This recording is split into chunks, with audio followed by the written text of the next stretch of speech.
Tai tęsėme toliau savo kelionę Vidurio Lietuvoje, Kėdainių rajone. Šįkart šnekinsiu agronomą mūsų Paulių. Prie rapsų lauko esame tikrai įsibėgėjęs rapsų žydėjimas. Kokie darbai dabar šiuo metu rapsų pasėliuose svarbiausia? Taip, rapsas yra žydėjimas jau įsibėgėję, bet skirtingai nuo rajonų, šiaurės Lietuvoje dar tas rapsų toks žydėjimas tik prasideda. Čia esam Vidurio Lietuvoje jau tikrai gražiai viskas geltonuoja. Kai kur matosi jau ir žiedlapiai pirmieji pradėjo byrėti. Pirmieji darbai, ne pirmieji darbai, jau sakykime, tokie paskutiniai rapsų svarbiausi darbai, tai būtų fungicidinis purškimas, aišku, nes dėl to pačių sklerotinių puvinių, kaip minėjau, pirmiesiems žiedlapiam jau krintant, reikėtų panaudoti ir fungicidą. Ką, Pauliau, naudot?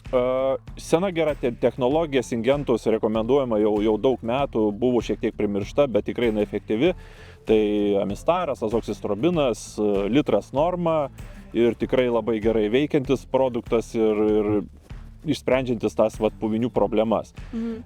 Dar kitas iš Syngentos krepšelio būtų produktas Amistaras Goldas, taip pat jo litras norma ir galima tą patį ar Amistarą, ar Amistarą Goldą naudoti, jau čia nuo ūkių pasirinkimo. Taip. O jeigu yra dukartinis purškimas, ar mažint normą, ar iš viso gal nereikalingas dukartinis purškimas?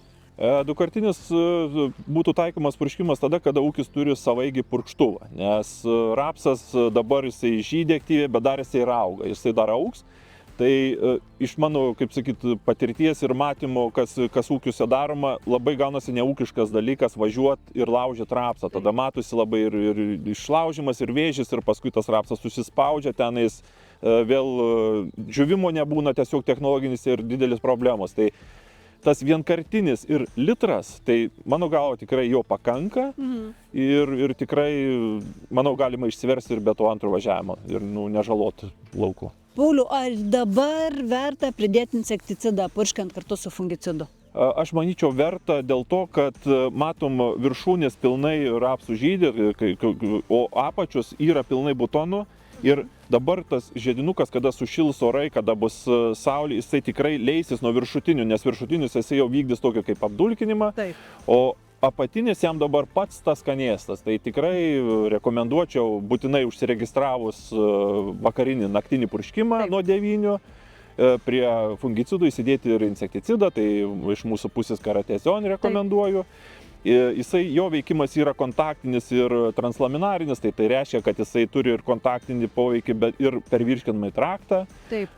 Plus Zeon technologija, tai yra mikrokapsulės, kurios vaškiniam sluoksnyje tiesiog jos turi tokį atbaidantį poveikį. Tai tikrai nepamaišysi prie fungicidų įsidėti ir Karatezion. Taip. Ir tuo labiau, kad Karatezion, ta mikrokapsulių technologija, jinai labai tolygiai padengia augalus ir tas veikimas. Atbaidantis taip, jisai ir tos mikrokapsulės jos ne iš karto, saulės jos to karščių nebijo, jos iš lėto atsipalaiduoja, tai tas veikimas prailgėja.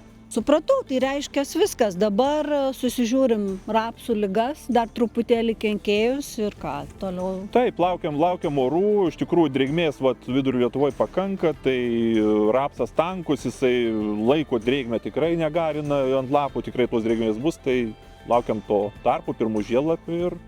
Amistaras arba Amistar Goldas? Jūsų pasirinkimas.